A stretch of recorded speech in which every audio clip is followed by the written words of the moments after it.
listening to the Vagabond Way podcast. The journey goes ever on with the long road. This episode, some well-trousered yearnings. The songs that never should have been, perhaps, this week. Along with the roads never travelled, we take a look at songs we've been involved with, or songs we've written that perhaps shouldn't have been, or at the least are best consigned to the bargain bins of history. And we conjure up memories of what routes we could have taken had music not been our draw. Kev covers more kilometres on his trek along the Camino. Steve brings the spirit of the naked juggler back, and the bishop, that's me, I finally get round, get it, to bagels. Get it? The Vagabond Way podcast featuring the long road is exploring the world of the troubadour, the adventure of the vagabond.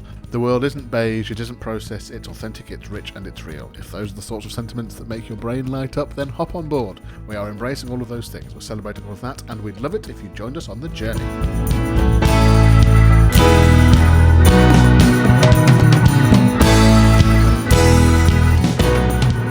Greetings, I am Chris the Bish Lydon. Welcome to the show. So what is going on in the land of the long road? Well, as you'll hear more about in this show and a little bit next week as well, we got to do a live gig together, the three of us.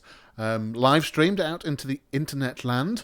It's up on our YouTube channel, youtube.com/thelongroadband, and Facebook page, facebook.com/thelongroadband UK, if you want to have a look-see.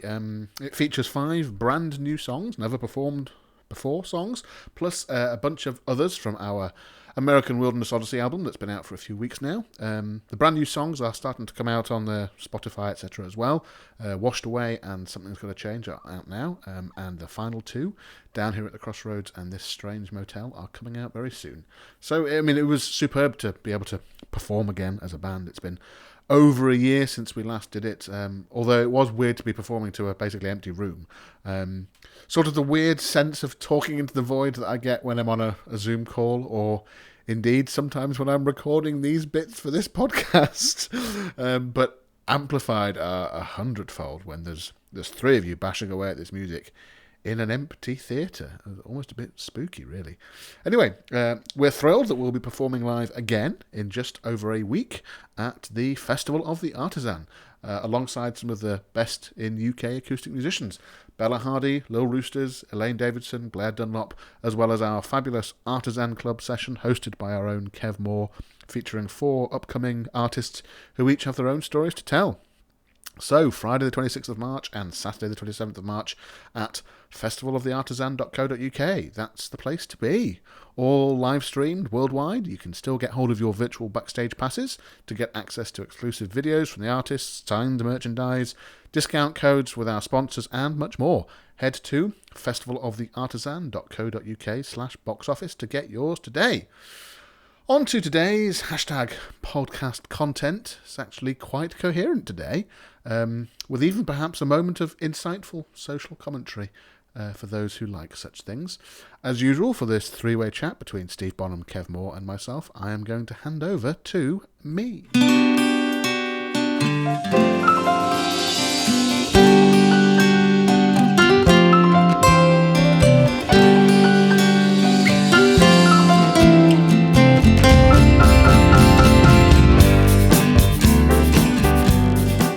Greetings, you join the long road as we are together again for another of our 3-way chats, thanks to the wonders of the internet. We've got Steve at home in Derbyshire. Hello, Steve. Pajumbo! Okay, here we go. Say it again. Pajumbo! Pajumbo. Don't know what that is. Kev, any ideas what that one is? No idea. It sounds like the title of an album by the Greys, but I doubt whether that's what he meant. Go on, Steve. What language is that? Swahili. Swahili. Swahili, yes. Oh. And it's a way of saying hello to older people. Okay. It might actually also be the title of the album that I'm thinking of. Oh, yeah, maybe it is. And we've got Kev at home. Well, no, not at home. Kev is in his ancestral home. Yeah, my ancestral. It's close enough. Yeah. Konnichiwa. Konnichiwa. There we go. Nice bit of Japanese there. Good. Now, I often wonder whether you guys really prepared that or whether you just remember at this moment, oh, yeah, he's going to ask us to say hello in a silly language, isn't he? And whether you just pull something out of the bag. That one was pulled out of the bag, actually, because I hadn't prepared anything. So today, we thought we'd talk a little bit about some sort of, I suppose, disasters in our lives, I suppose. What's the worst song we've ever we've ever been involved in or ever written. And now I know for a fact that Steve's got some clangers up his sleeve. Oh, yeah. Steve, what about yours? What's truly sad about this whole process, if you said go and find the lyrics for the following song, I would go to my old studio and in a big egg box there would still be it there, which is really Yes. frightening. And I don't know what bit of me thought it was worth keeping a song called "Your Mother Wouldn't Like What I'm Doing to You." But I mean, I've heard rumours of this song for approximately 15 years now. yeah, And I'm tell some more about it. yeah, I wrote it with Tim. And the great thing about writing with Tim was that we did, it was fairly straightforward. And I don't know, I can't and shouldn't remember the complete genesis of the song. And I don't think it involved me, so you can do your own calculation. Yeah, it went, your mother wouldn't like what I'm doing to you. She'd lose her mind if she only knew. You said it yourself, so you know it's true. Ooh. And I think that ooh was especially useless. Yeah. The ooh was a slice of real life there. Yeah. Ooh, yes. Ooh, Vital ooh there. Did this song ever get recorded, Steve? I mean... Funny enough, when we tried it out with people, they didn't immediately warm to it. But it wasn't actually predatory song, I should have to say. It was just naff. There's a big Yes, difference naff. between predatory and naff. You wouldn't file it under social commentary then, or I did think I was probably responsible for the lyric, but Tim used to write these wonderful stream of consciousness things.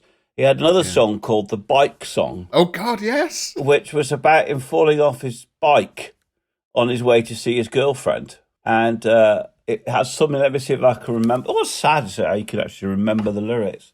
As I pedalled up her driveway, my wheels went round and round. I hit a stone, fell off my bike, and banged my head as I hit the ground. Now, if this isn't a metaphorical I'm going to song, I say don't there's know what such a is. euphemism there. I mean, as I pedalled up her driveway, good grief. And I can see Tim delivering that with deadpan sincerity. And you wonder why the folk scene back in the 80s thought you guys were a bit rogue. Turning up, talking about the bicycle song and... I've got equally horrific exhibits Go on. for this, I'm afraid. For some reason, at the age of probably about 14 or even less, when I knew nothing of such matters, I wrote a song about... I must have been watching Brian Rix farces or something, but I wrote a song called Quick Down the Fire Escape. You did? Which was literally quick down the fire escape, out through the wardrobe door. That's what you said to me. And it was about being caught in flagrante by somebody's husband.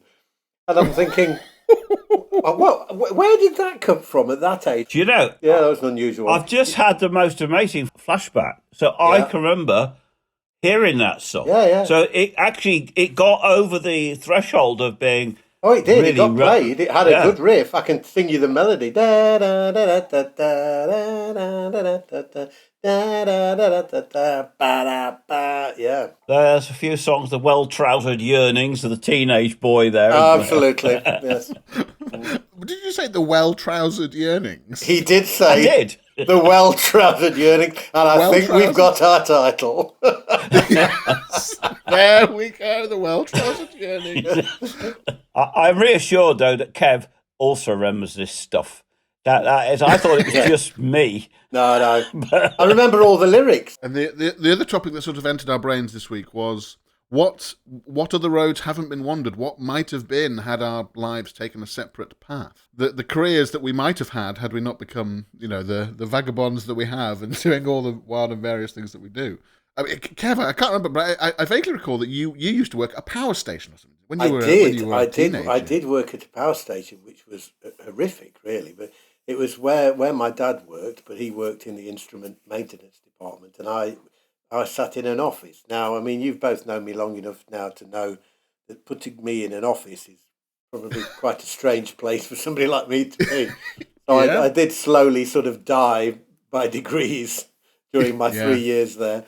But yeah, I remember that time of life, where you're just leaving school and we had at Johnport, the careers convention, and I remember it being recommended to me that I should go into insurance. Right. And where they got that suggestion from, given my academic achievements or not, and my interests at school, which were basically art and music, I really don't know. And I remember going for interviews for my first proper job, and one was at an estate agent or lawyers or something I know it was on St James's Street, and I remember going into the offices, and there were very Victorian, dark wood panelled office, and I kind of saunter in there and oh, come in more, sit down more, and I thought, and that was me done then. I'm not one for authority, and I thought you can't call me that, I've got a first name. Come in more. Yeah. I'm like, this is like going back to school, So well, it's a power play, isn't it? I mean, a slight sidebar on that. The doing the work in prisons, the prison officers call all the prisoners by their surnames, and it's a big power play. Yeah. It's a way of reasserting subconsciously that there is this difference in power, and it really grated on me and my colleague that runs the project with me. And right from the start, we've always gone with first names wherever we go with whatever they prefer to be known as. Yeah. So if the lad prefers to be called as, I mean, some people just grow up with a nickname that is their name for the entire of their life. Like my friend Gaz, his real name's Stephen, but I've called him Gaz for 20 years now, and I will forever call him Gaz. Yeah. So he's okay with that, but and it's based on his surname. Mm-hmm. But yeah, that power play, I've always found that. Someone does that, I'm a bit like, oh, edgy. Right, go on then. What other careers might have been for either of you? My final one was, as I was about to leave the power station, I literally had a fork in the road, and it was go and join Apollo and become a professional musician in Scandinavia, or go to New Zealand and work as a radio researcher with my uncle in New Zealand Broadcasting. Oh, wow. So it was that was the crossroads, which would have been probably quite cool. And I certainly wouldn't mind being over there now compared to here from a COVID perspective. Yeah. But yeah, that was the other choice. Steve, what about you? Mixed, really. Mixed. I had this terrible careers teacher, Kev might have come across him, called Mr. Hertzberg. That's him. That's the guy. That's the guy that said become an insurance man. Bloody Hertzberg. Oh, my God. He didn't really have a full grasp of, I don't know, anything that was, any aspirational. And he wanted me to be a town and country planner. And he was very insistent. It was a good job because I didn't have to go to university. Talk about keeping people in their place. Yeah. Good grief. But then, I became an ice cream man. And then I went off to America, and I did this kind of weird 6-7 months there hanging out in California. And when I got back, I had no idea what I wanted to do. But the government gave me a job. You're just the person we need at the Cooperative Wholesale Society, a stock accountant. Right. And so I went to work for the Cooperative Wholesale Society, and we used to distribute seeds and things. And in my case, there was a big push on potatoes, and it all came to a rather sticky end because I misread. I misread kilograms for tons, and I got this hysterical phone call from this poor woman up in the northeast of Scotland, and I won't even attempt to do it, saying I cannot get into my shop because of the potatoes. And I'd sent, the driver just turned up and left 25 tons of potatoes on the outskirts of it. Once you could get in, and it was. This is a constant with you, Steve, isn't it? Didn't you do this recently with peanut butter, if I remember correctly? You do, but you find your way eventually. I spent a lot of time avoiding being a musician. Kevin was much clearer. I wish I'd had that, his guts, really. I've done an awful lot of things, many of which I have to say I've enjoyed, and I think they help musically. But yeah, now I'm doing it all the time. It's much more comfy. I can let go of the perils of Mr. Hertzberg. I mean, the other thing about Mr. Hertzberg, the now very, very eminent professor of history at Emory University in Atlanta, who was also in our school, was strongly recommended that he should not go to university and become a quantity surveyor. Yeah. There you go. That was the days. It always gets the most boring job. My dad did it. It wasn't boring. But then again, he probably did it differently to most quantity surveyors, knowing him. So, To quote Monty Python, did he do it via lion taming? probably. Probably. This is a man who, towards the end of his life, would phone the Cats Protection League and complain there was a cat in his garden.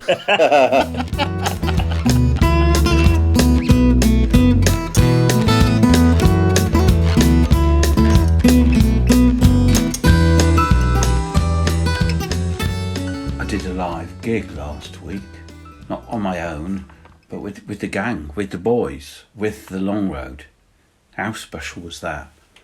On stage, with lights and microphones, no audience of course, just a dark space and 3 or 4 sets of eyes staring out of it. It was a strange experience, very odd. But the second we got the countdown to go live for the online broadcast, something came over me. I felt alive. I felt in myself. I felt the words tumble forth in my usual jumbled up, mixed up way. I was in another place again. And that's odd. I'd forgotten that magic. You see, deep down I'm an introvert. I find being socially gracious difficult. But then I'm not alone. It is quite astonishing the number of actors and performers who regard themselves as introvert or very shy. Extraordinary. Lady Gaga, Beyonce, Julia Roberts, Meryl Streep, Clint Eastwood, Harrison Ford. Some of those, watching them being interviewed on something like Graham Norton, I can spot that. I can spot that slight desperation in their eyes of the messiness of the social situation around them, a longing for the script, for the line between performer and audience, for the dependability of the director. Why are so many actors introverts? I guess the usual answer is they're attention seeking. They like to be the centre of attention. I've always thought that was a lie. I've always thought that cannot be the reason that people perform. I think for introverts in particular, it's a way over the threshold into being truly who they are. It's about letting go of stuff, letting go of inhibition, letting go of how I should be, and devoting yourself to the moment. Of course, this seems counterintuitive, almost contradictory. Playing a part is a way to be yourself. But watch Tom Hanks, who, a self-declared introvert, run through his many accents and imitations and jokes and creating a space inside him thereby to be Tom Hanks. You're silencing the inner critic, turning down the inhibition. You're not having to fight the extroverts for airtime. You're not having to cross the line into unstructured space where anyone can say or do anything. A place where you feel you have to break in. To perform is to liberate yourself from this holding. It's a letting go. Actually, some psychological research says if you ask an introvert to act happy, to put on the cloak of happiness and be, as it were, somebody else, they actually are happier. A while back I wrote a song called The Naked Juggler. It's about that stepping over the line to perform something we have done time immemorial for our betters. And we're faced with the problem of keeping our balls in the air and our vulnerability well hidden. It was good to be back. He's the naked juggler, lost his tricks and entrances, an idiot in roll. He's the fool out on that highway, smile and desperation completely out of control. She's the clown upon some thin ice, in immediate present danger of completely falling through. Applause was never what she asked for. She loved to lead the circus, embark on something new. We'd never say it should end this way. Afraid to go, don't wanna stay. Put your makeup on, you can't go wrong if you sing, sing, sing. Sing this song with a chorus in a burlesque show, in painted grease and powder, singing out of tune. Stage school soldiers without generals, afraid of smoke and mirrors, the harlot and the loon. We'd never say it should end this way. Afraid to go, don't wanna stay. Put your makeup on, you can't go wrong if you sing, sing, sing. Sing this song.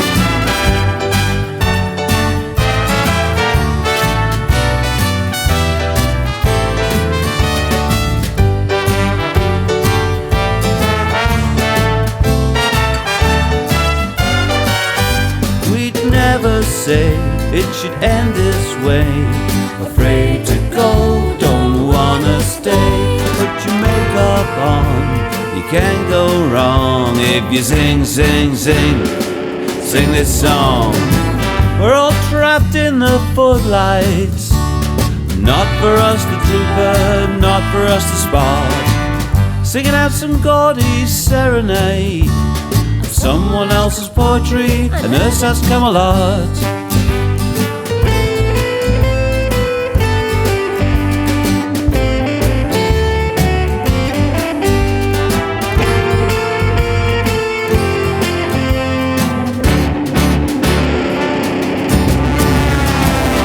He's the naked juggler, lost his tricks and entrances, an idiot in roll. He's the fool out on that highway, smile and desperation completely out of control. He's the naked juggler, he's the naked juggler, he's the naked juggler, he's the naked juggler.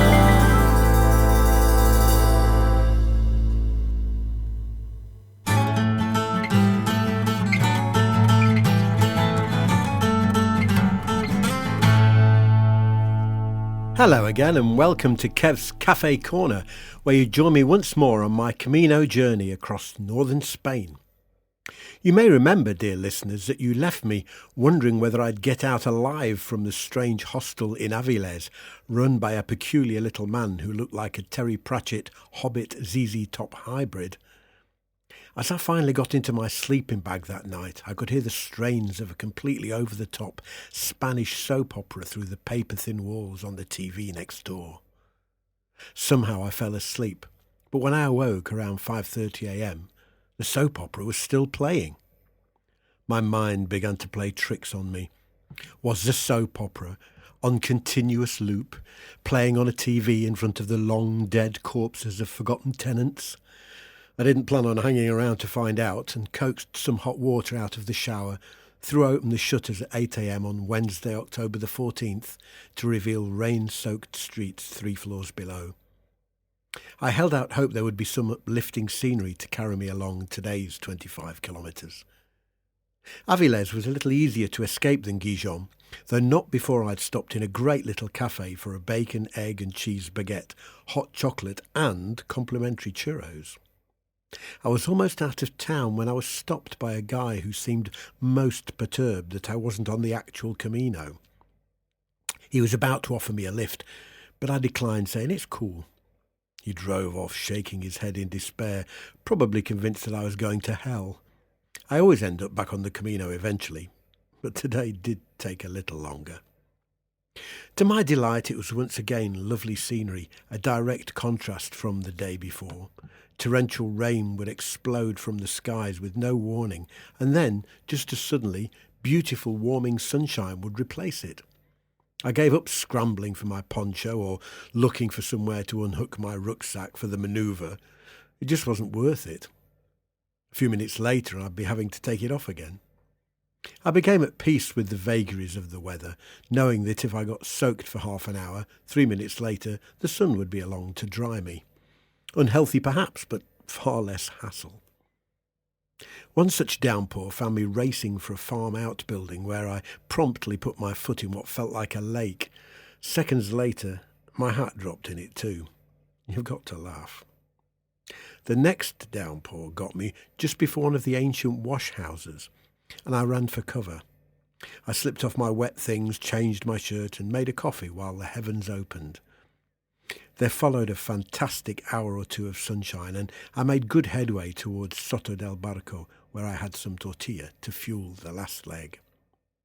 I've been noticing less cows of late and more horses, and it's a little sad that the tinkling of cowbells is now replaced by the barking of everyone's dogs as I walk past. It's not easier on the ear. My feet were starting to ache as I made the last couple of kilometres, and I was glad to be safe and sound in my room when the heavens opened with a vengeance yet again. I settled in for the night and began to look for a way to split the next leg of my journey into two somehow. It was too far to do in one go. Next time, I meet the bike vanguard. See you later.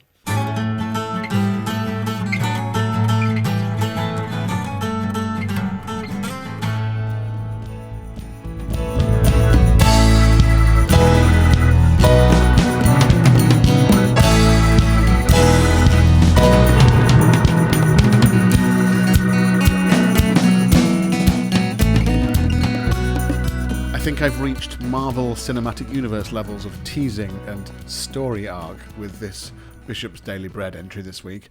I can't even remember when I first said I was going to explore this avenue, but it was a while ago, that is for sure. So this week I have experimented with making bagels for the first time. Now, I'll be honest, I'm not 100% sure I know exactly what a proper good bagel should be. I think I've had one. I remember when I was in New York many, many years ago, I thought, well, I've got to have a proper bagel, haven't I? And quite intimidating was this particular bagel shop as well. It's the sort of place where you were kind of expected to know the exact, precise syntax of your order. And if you didn't, you were basically holding them up. There was a queue, and that itself reminded me of the sandwich shop at the precinct at Manchester University, where you just had to know that your opening statement to the sandwich maker was large white or small brown, please. You picked that up in the line in the queue if you were sensible. Woe betide you if you didn't. Anyway, so I've probably had a real properly made bagel. There's a certain chew to them, and perhaps not so much of a crunch to the outside. Chew seems to be the overriding adjective that floats around bagels. Now, when I've seen them made on TV, on Bake Off or whatever, there always seems to be some weird alchemy going on, which I do not understand. You know, you make the dough, and as far as I can see, a fairly sort of usual bread dough. I just went for plain white bagels as my first attempt. No need to sort of overcomplicate things, I feel. Make it, leave it to rise, divide it into balls. Now, here is where a sort of divergence happens, perhaps in the sort of approaches. The recipe I had said you get your dough ball, then you poke your finger through the middle of the dough ball and then stretch it out to form the ring. Forgive me while I just edit out some childish sniggering at this point. So this I duly did, finger through the ball. Other recipes, I'm sure I've seen them roll out the dough into a long sort of thin log and then hoop it up and massage the joint together. Anyway, the dough balls had been ringed. They were resting. Now the bit that puzzles me 100%. You get a pot of boiling water, couple of tablespoons of bicarbonate of soda in it. What? And then you boil the bagels for a minute on each side before you put them in the oven. Like, what does this boiling bit do? What happens here? The recipe suggested this is what makes the chew happen. It's a mystery to me. Anyway, my bagels boiled and then baked. And they turned out a fair bit darker than I was expecting, actually. And the skin wasn't the sort of smooth skin I was expecting. It was much rougher. I'm not 100% sure that I've got it totally down. But they cut well. A bit of crunch to them, which I like. Don't know if it's traditional or not, but I liked it. And indeed, they did have a bit of a chew to them. So I'm pretty pleased, really. A nice first attempt. And perhaps now I can finally get some sleep at night, as I no longer have this nagging feeling that I'd been neglecting my faithful Bishop's Daily Bread audience. You at home can be at peace. Bagels have been made.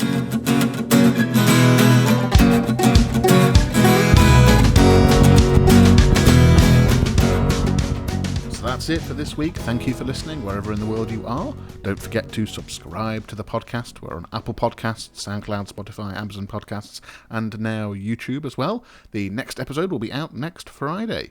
Join us on YouTube for the Transatlantic Connection show and become part of the Transatlantic Connection movement. Head to youtube.com/thelongroadband. If you fancy buying us a coffee, you now can at buymeacoffee.com/thelongroadband.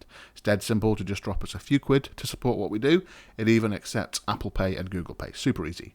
All of our music and merch is on Bandcamp, where you can help support a positive ecosystem for the music industry. Downloads, streaming, vinyls, CDs, the companion book, it's all there. The Long Road Band. .bandcamp.com. We're on Patreon at patreon.com/thevagabondway. Big thank you to our Patreons and a special shout out to Orla Flynn, James Lydon, Stuart Lydon, Yvette Lydon and Trish Taylor. Thank you for your ongoing support. If you'd like to support us, become a Vagabonder. You'll get free digital stuff and merchandise in the post if you want it. Help us create something different, something that entertains and something that inspires others. So join us on the journey and release the vagabond within. Patreon.com/thevagabondway. Thank you once again, brave adventurers, vagabonds and explorers, for joining us on the Vagabond Way. Remember, the world isn't beige. It's authentic, it's rich, and it's real. Embrace every last bit of it. Until next time, the journey goes ever on with The Long Road. Bye for now.